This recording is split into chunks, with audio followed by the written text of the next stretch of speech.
አንቺ አገር እንዴት ነሽ? ኧረ እንዴት ነሽ?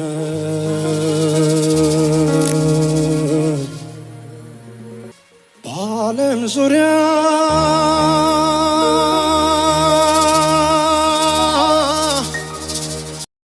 በዓለም ዙሪያ በአራቱም ማዕዘን ያላችሁ ውድ ኢትዮጵያውያን ወንድሞችና ቤተሰቦቼ እህቶቼና አባቶቼ እናቶቼ እንደምን አላችሁ? እንዴት ሰነበታችሁ? እንዴት ከረማችሁ?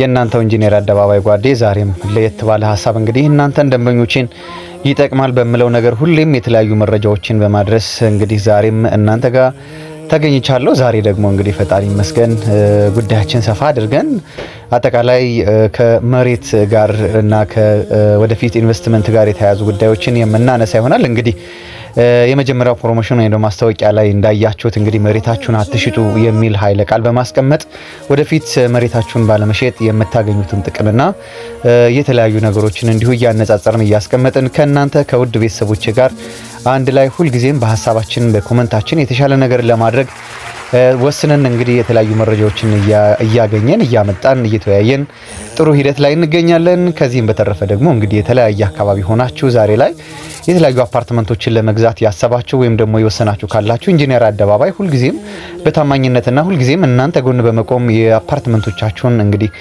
እንደሚያገዛችሁ ቃል ይገባላችኋል። ሁልጊዜም ከእናንተ ጋር ሁልጊዜም ከደንበኞቼ ጋር ነው የምንገኘው። እንግዲህ ዛሬ የምንወያይበት ዋናው ዓላማ በጋራ ማልማት ወይም ደግሞ ጆይንት ቬንቸር የሚባለው ነው። እንግዲህ ጆይንት ቬንቸር ወይም ደግሞ በጋራ ማልማት በአብዛኛው በአሜሪካ፣ በአውስትራሊያ፣ በኢንዶኔዥያ እና በተለያዩ የዓለማችን ክፍሎች በጣም የተለመደ ወይም ደግሞ የቆየ የኢንቨስትመንት ወይም ደግሞ የልማት አካሄድ ነው። ስለዚህ በጋራ ማልማት እንግዲህ አጠቃላይ አዲስ ነገር አይደለም። ኢትዮጵያ ውስጥም ከተጀመረ ቆይቷል። ምናልባትም ኢትዮጵያ ውስጥ አብዛኛዎቹ የሚባሉት ሪል ስቴቶች ወይ በሊዝ ቦታ እንደሚረከቡ ይታወቃል። አሁን ላይ ግን አብዛኛዎቹ ዴቨሎፐሮች እንግዲህ በመልሶ ወይም ደግሞ መልሶ ማልማት ወይም ደግሞ በጋራ በማልማት ብዙ ደንበኞችን የቤት ባለቤት እያደረጉ ነው። ከዚህም በተጨማሪ እንግዲህ ብዙ የመሬት ባለቤቶች ወይም ደግሞ መሬት እያላቸው እንግዲህ መገንባት የማይችሉ ሰዎችን ተጠቃሚ እያደረገ ነው የሚገኙ። ስለዚህ ጉዳይ በሰፊ የምናወራ ይሆናል። አብራችሁን ቆዩ። መልካም ጊዜ ተመኘው። ይህ በጋራ ማልማት ወይም ደግሞ አብሮ ማልማት በጣም ብዙ ጥቅሞች አሉት። ምናልባትም ለዴቨሎፐሩ ጥቅሙ የሚሆነው ምንድነው? የካፒታል መጠኑን ለመሬት ወጪ የሚያወጣውን ለግዢ ወጪ የሚያወጣውን መቆጠብ ነው። አብዛኛው ጥቅም ግን ለባለመሬቱ ነው የሚሆነው ማለት ነውና እስኪ ባለመሬቱ ምን ያህል ጥቅሞች ሊያገኝ ይችላል የሚለውን ነገር እንወያይበት። በአጠቃላይ እንግዲህ አራት ዋና ዋና ጥቅሞች አሉት። እንግዲህ እነዚህን አራት ዋና ዋና ጥቅሞች ዘርዘር እያደረግን ባለን ሰዓት ላይ እንግዲህ እንወያዩባቸዋለን ወይም ደግሞ ሀሳቦቹን ሼር አደርጋቸዋለሁ። እንግዲህ የመጀመሪያው ጉዳይ ምንድነው? የመሬት ባለቤትነትንና የእሴትን መጠበቅ ነው የሚሆነው። እንግዲህ እንዳልኳችሁ ባለመሬቱ ሙሉ የመሬቱን ባለመብትነት አይደለም አሳልፎ የሚሰጠው። ይሄ ጆይንት ስለሆነ የጋራ ቬንቸር ስለሆነ አጠቃላይ መሬቱ ላይ ወይም ደግሞ የይዞታ ማረጋገጫው ላይ የሁለቱም የዴቨሎፐሩምና የመሬት ባለቤቱም አብሮ ስለሚቀመጥ ስለዚህ ባለቤትነቱ በሁለቱም በኩል ይሆናል ማለት ነው። ሌላው እሴትን መጠበቅ ነው። እንግዲህ አብዛኛው እንደምታውቁት አሁን በኮሪደር ልማት ብዙ ቦታዎች የፈረሱ አሉ እንግዲህ ለአዳዲስ ፕሮጀክቶች ማለት ነው። ነገር ግን ይህ ባለመሬት ለምሳሌ መሀል ከተማ ላይ ያለ ቦታ ከሆነ እንደ ካሳንቺስ፣ እንደ ቦሌ፣ እንደ ሳር ቤት፣ እንደ ሴሚሲ አካባቢ ያለ ቦታ ላይ ከሆነ እንግዲህ እሴትነቱም ወይም ደግሞ የባለቤትነቱም ጭምር ልዩ ጥቅም አለው ማለት ነውና እሴቱን በሙሉ ሳይለቅ ነው የዚህን የሚያገኘው። ስለዚህ የመጀመሪያው ጥቅም እሴቱንና እንግዲህ የባለቤትነት ማረጋገጫ ማግኘት ነው ማለት ነው። ሁለተኛው ጉዳይ ደግሞ እንግዲህ የፕሮጀክቱ የትርፍ ተካፋይ መሆን ነው። እንግዲህ ይሄ ነው አብዛኛው አዲስ አበባ ውስጥ እየተገኘ ያለው። እንግዲህ ከዚህ ፕሮጀክት ላይ ወይም ደግሞ እዛ ቦታ ላይ አልሚው ወይም ደግሞ እንግዲህ ዴቨሎፐር ተብሎ ወይም ደግሞ በጋራ ቬንቸር የሚያለማው ሰው ከሚገነባው ህንፃ ላይ የትርፍ ክፍፍል ይኖረዋል ማለት ነው። ይሄ ነው በጣም ጠቃሚው ነገር።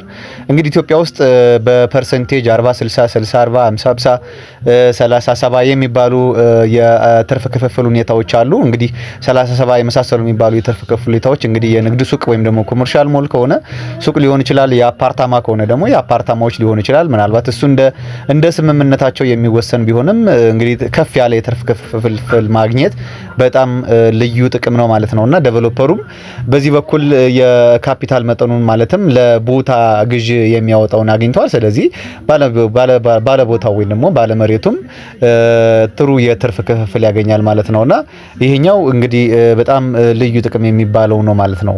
ሌላው ሶስተኛው ደግሞ ቬንቸር ወይም ደግሞ በጋራ ሲያለሙ ያገኟቸውን ንብረቶች በሙሉ ወደ ከፍ ወዳለ የረጅም ጊዜ ንብረት ማሳደግ አቅምን ይፈጥራል። እንግዲህ ይሄ ማለት ለምሳሌ አፓርታማዎችም ሆኑ የንግድ ሱቆች ትልቅ የኢንቨስትመንት አማራጭ ናቸው። ምክንያቱም በኪራይ የሚገኝ ገቢ አለ፣ በሽያጭ የሚገኝ ገቢ አለ። በጥቅሉ ብዙ አፓርትመንቶችና ብዙ ሱቆች ስለሚደርሷቸው እነዚህን አይነት ነገሮች ለረጅም ጊዜ ኢንቨስትመንት ማለትም ለውርስ ራሱ ልክ እንደ ቦታው ሁሉ ለውርስ ሊያገለግሉ ወይም ደግሞ ለውርስ የሚበጁ ንብረቶችን እያፈሩ መሆኑን የሚጠቁም ይሆናል ማለት ነውና ይሄ ሶስተኛው ልዩ ጥቅም ነው። ወደ አራተኛው እና በጣም ሰዎች ግንዛቤ የማይሰጡት ጥቅም ምንድነው?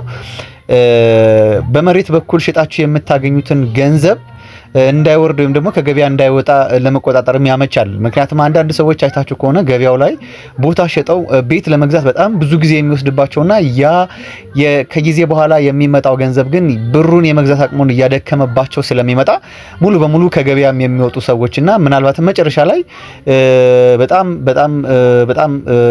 በዋጋ ቅናሽ ወይም ደግሞ በጣም የቀነሰ ምናልባትም ኮንዶሚኒየም የመሳሰሉ ነገሮች ላይ ገንዘቡን የማስቀመጥ ሂደት ይመጣልና ጆይንት ቬንቸር ይሄንንም ነው ለናንተ በተለይ ደግሞ መሬት ለምትሸጡ ሰዎች ይሄን አይነት ልዩ ጥቅም ነው ዘላችሁ የመጣውና ገንዘባችሁም ጭምር እንዳይወርድባችሁ እያደረገ የሚመጣ ነገር ነውና አጠቃላይ እነዚህ ጥቅሞች እንግዲህ መሬት ስትሸጡ ወይም ደግሞ መሬት ከመሸጣችሁ በፊት አስባችሁበት በተለይ ደግሞ ከ500 ካሬ በላይ ከሆነ ይህ አይነት ልዩ ጥቅም እንዳለና በጋራ ማልማት የሚመጣን ዴቨሎፐር የምትቀበሉበት ነው ማለት ነውና ነገር ግን ከዚህ በተጨማሪ ደግሞ እነዚህን አይነት ነገሮች ሳታዩ ወይም ደግሞ ሳታረጋግጡ በፍጹም ጆይንት ቬንቸር መጀመር የሌለባችሁ መሆኑን ልጠቁማችሁ ፈልጋለሁ።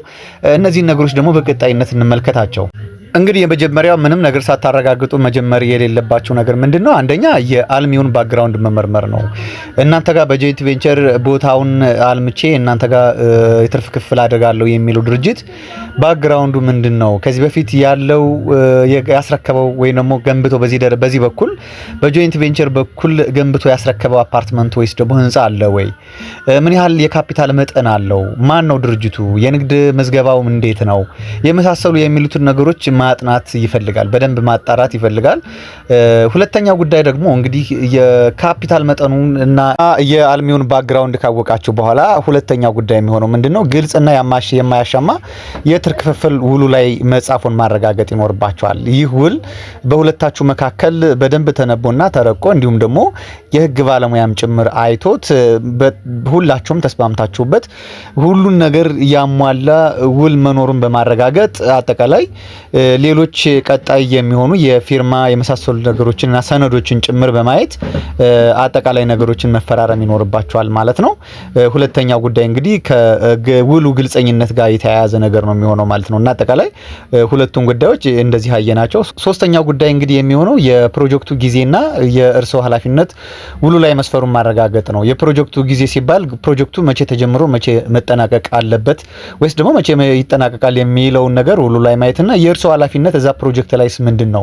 አሁን ኖርማሊ በጆይንት ቬንቸር ሲሰራ ቦታውን ሰጣችሁት እሱ አለማ ማለት ሳይሆን እዛ የሚገነባው ወይም ደግሞ የሚለማው ህንጻ ላይ የእርስዎ ኃላፊነት ምንድነው? እንደ ባለቤትነት የእርስዎ ኃላፊነት ምንድነው የሚለውን ነገር ውሉ ላይ በግልጽና በማያሻማ ነገር መጻፍም እንዳለበት ማረጋገጥ ይኖራቸዋል ማለት ነው። ምክንያቱም እናንተም ኃላፊነት እስካላችሁ ድረስ በጆይንት ቬንቸር እስካለማችሁ ድረስ እናንተ ፕሮጀክቱን የማስተዳደር ወይም ደግሞ ፕሮጀክት ላይ የተለያዩ ኃላፊነቶች ሊኖራችሁ ስለሚገባ እነዚህን አይነት ጉዳዮች በተጠንቀቅና ውሉ ላይ በማስፈርም ጭምር እንግዲህ ሁለታችሁ አልሚውና መሬት የሚሸጠው ሰው በግልጽ ይህንን ጉዳይ መወያየት ይኖርባቸዋል ማለት ነው። ታዲያ እነዚህን ሁሉ ጉዳዮች በተጠንቀቅና እንግዲህ አጠቃላይ በስምምነት ካደረጋችሁት ከ500 ካሬ በላይ አዲስ አበባ ውስጥ በተለይም ደግሞ መሀል ከተማ ላይ ቦታ ያላችሁ ሰዎች እንደዛ አይነት ኢንቨስትመንት በጣም እጅግ ልዩ ኢንቨስትመንት ስለሆነ አብራችሁ ብትገቡበት በጆይንት ቬንቸር ብታለሙ የተሻለ ጥቅም ታገኛላችሁ የሚል ሐሳቤን አስቀምጣለሁ።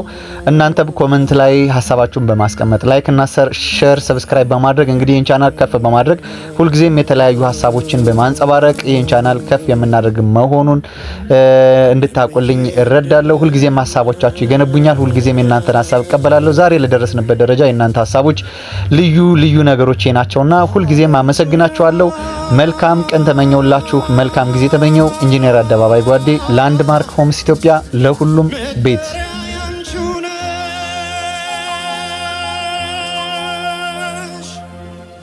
የኔ ሕይወት